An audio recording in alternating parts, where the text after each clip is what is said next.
In this video, we have got a 109 kill game with the AK4D assault rifle on Manhattan Bridge Conquest. In just a moment's time, I'll get into the pros and cons of this gun, how you want to use the gun generally, and of course, how you want to play on Manhattan Bridge with this type of weapon. If you do want to see the gun build, that is in the top pinned comment of this video.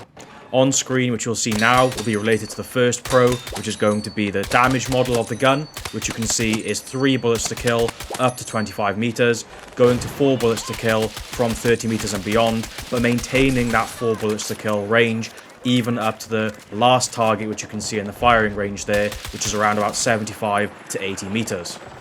So as you can see there, the damage model of the AK4D is one of the strongest in the game. Coming in with a base value of 33 damage, you would think that 33 times 3 bullets would be 99 damage, but it's actually been rounded down. I think someone could probably clarify for me in the comments, but the damage value is actually around 33.5, which of course multiplied by 3 is greater than 100, and hence why in the firing range you can see that you can get 3 bullets to kill within 20-25 meters.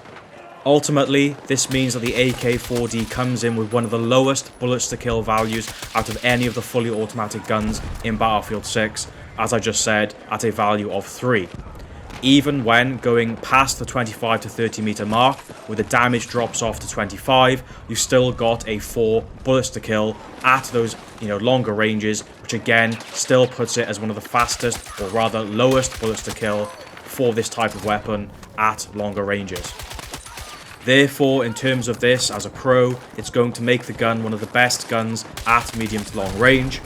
This is also helped by the fact that with the extended barrel attachment, which I've got on here on this gun build, it comes in with a bullet velocity of 900 meters a second. So again, in the top 3 there in the assault class for bullet velocity, which is absolutely perfect for a gun which you're going to want to use at medium to long range, because of course bullets are going to fly faster. They're going to hit the target faster, which is going to help you maintain, a high, or rather a fast time to kill at those longer ranges. And it's going to also improve your accuracy,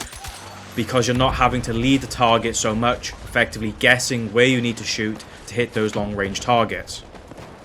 Lastly, in terms of the pros of the AK4D, this is going to be that it's one of the best guns in Battlefield 6 in terms of its tap fire and semi-auto ability, of course for medium to long range. Now, you'll see when we get into the cons of this gun, you kind of are forced into using this gun in tap fire as well as semi-auto mode. However, using the gun in this way, as I just said, is one of the strongest ways and best things you can do to use this gun. And I would liken this gun, if you want to think back to Battlefield 5, to the SHARE, which also had 20 rounds, of which when you full autoed it, it made it very inaccurate, and you pretty much ended up using the SHARE in tap fire even if you were running around at close range. So that's probably the best gun I could link it to. But let's now have a look at the cons of the AK4D. Now, there are quite a few unique and standout cons on the AK4D, with the first being, of course, it has the lowest rate of fire out of all the assault rifles in Battlefield 6, coming in at a rate of fire of 514, which is around about 30 to 40 rounds slower than the SCAR. Secondly, you have the base mag size of this gun, which is going to be 20 rounds, which again is one of the lowest mag sizes on any of the fully automatic guns which you can get in this game. And if you do want to upgrade this, you can only upgrade it to a maximum magazine size of 30 rounds, and that comes at an expensive cost of 40 points, just to increase it by 10 rounds. So again, another significant disadvantage, of which if you do increase the mag size for those 40 points, you're then going to have to sacrifice on this gun in other areas, such as removing the suppressor, or even the extended barrel, or even the type of grip which you need to have on this gun, which will be another con as I get into in just a second.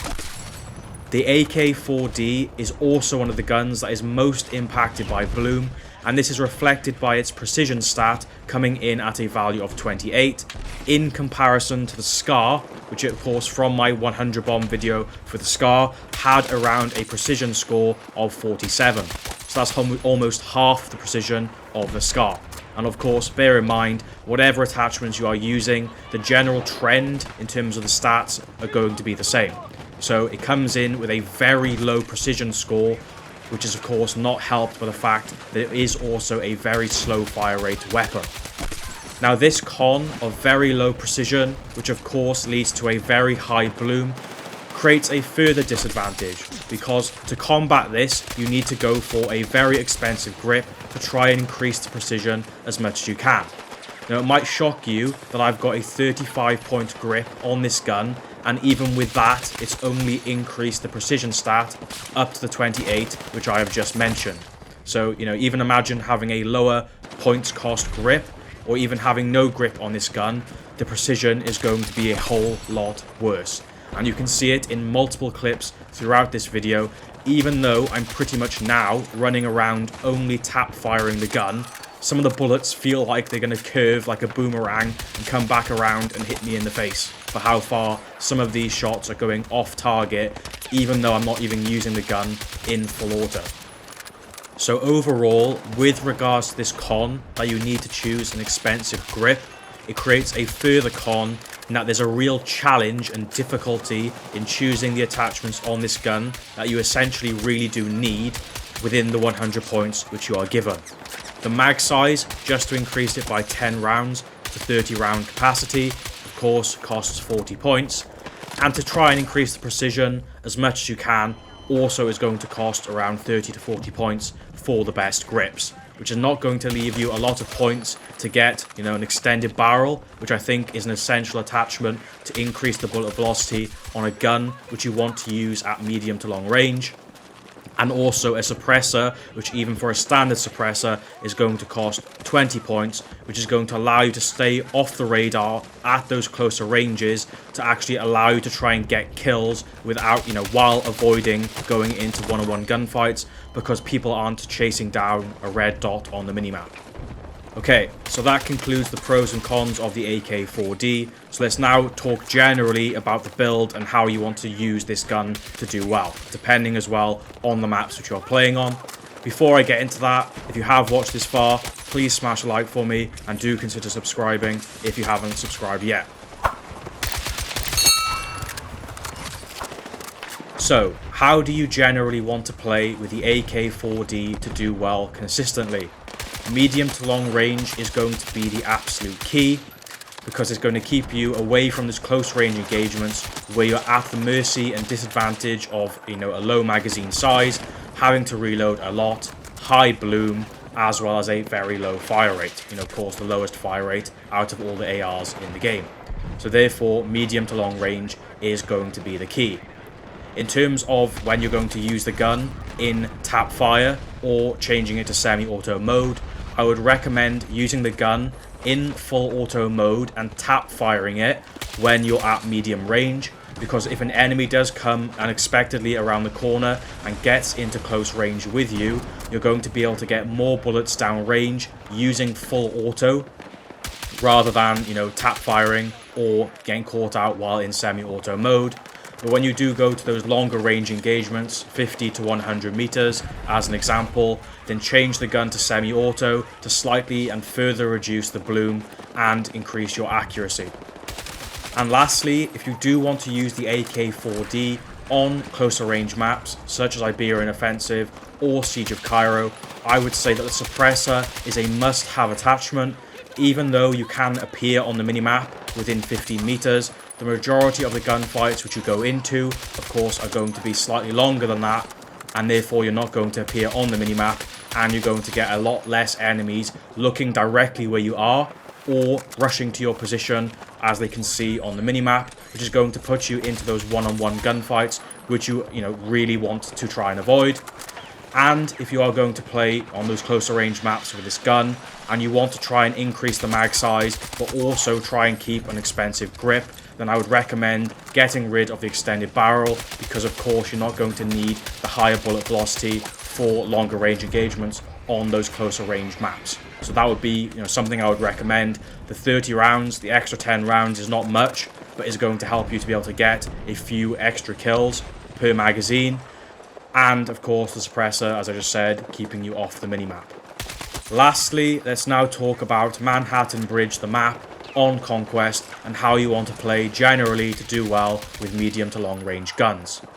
As you can see in this clip here, I've done very well by staying on second or third story buildings, on the rooftops, and getting a slightly elevated position.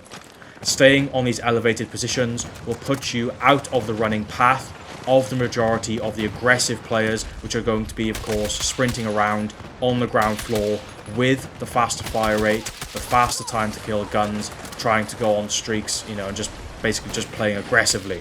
So staying on the elevated positions, as I just said, will put you out of the running path of those enemies, but it's also going to put you out of the direct line of sight for all of the enemies on the ground floor, which of course are running around aiming at chest height. If they want to spot you or shoot at you, they're going to have to take a bit of extra time to actually aim up before being able to aim in and shoot at you.